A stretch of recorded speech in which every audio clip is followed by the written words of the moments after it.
Well, I'm excited for Saturday. What about you guys? I'm John Retlin with my predictions for AEW All Out 2020.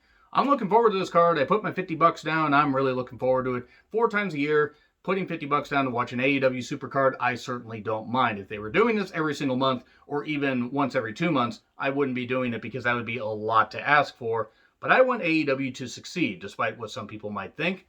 And even if I don't like every single person on the card, guess what?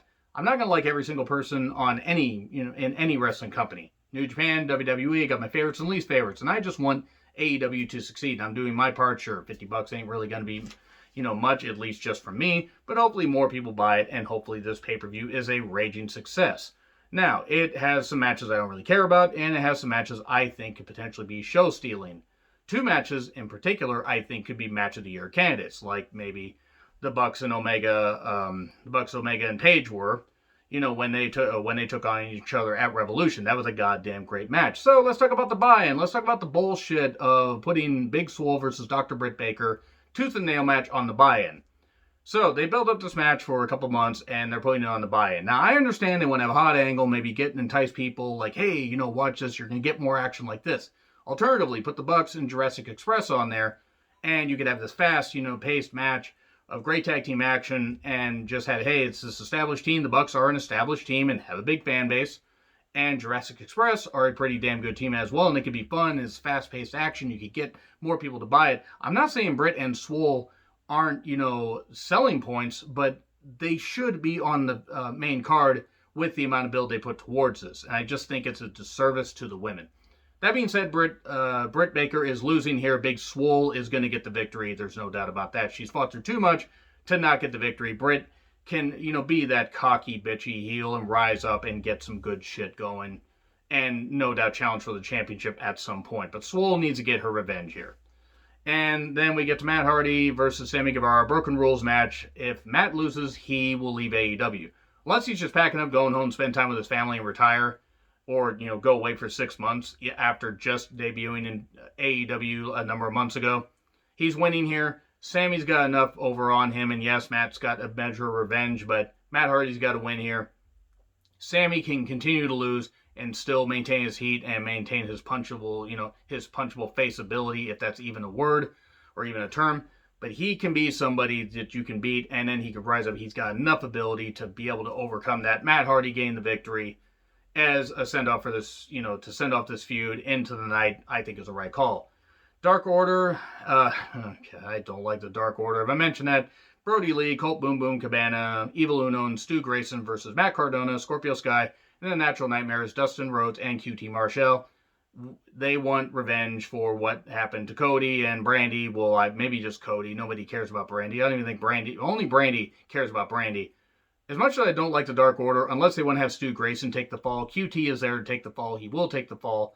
I'm not really going to care about this match, but you know what? They're trying to go with the Dark Order, even if I don't like them. They're trying to do something, and Brody Lee is a TNT champion, so they're going to keep the momentum on them, and they're going to, behind them, and they're going to do this, and QT's going to take the pin. Dark Order gets the victory. And then we go to the 21-man Casino Battle Royal. Now, this one was hard to predict, because I think the winner for this is going to tie into who wins Mox versus MJF.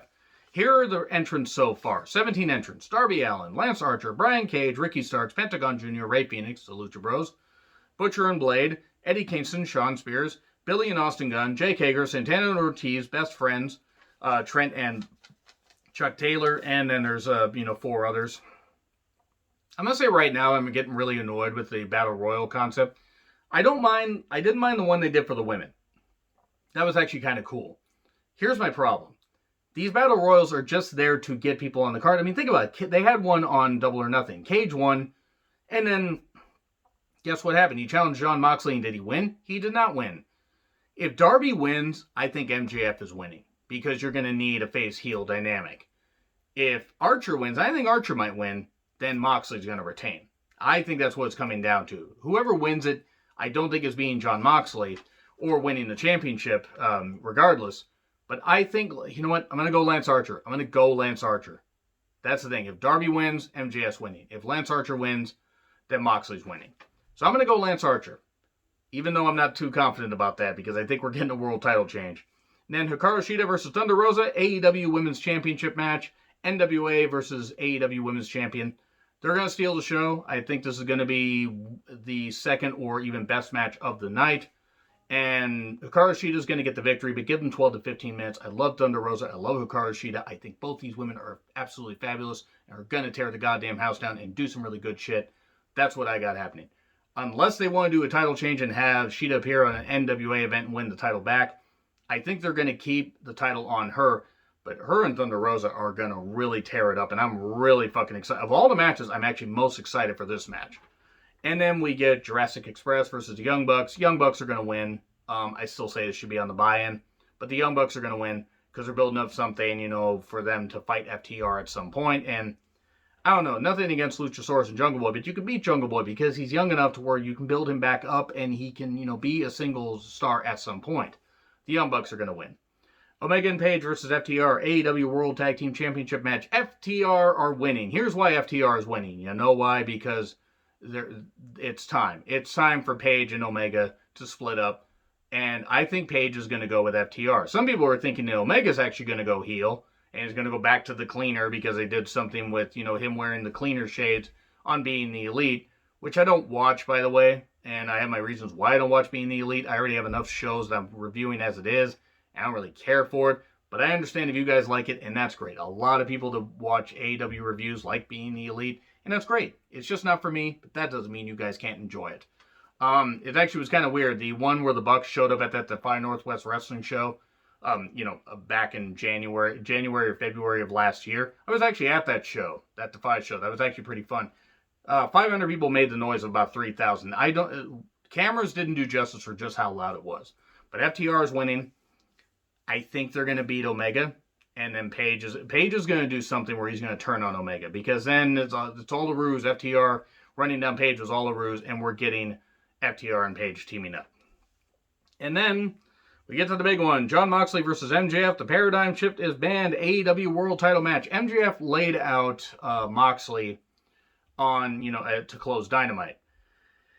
I fear that MJF's going to win. I got nothing against MJF if he does win, because they wrote themselves into a corner. If MJF doesn't win, then what the fuck do you do with him? Because they built this thing up pretty goddamn well. But wrestling logic dictates that if somebody is standing tall just before a wrestling pay-per-view, starts, like for the go-home show, they aren't going to win at the pay-per-view.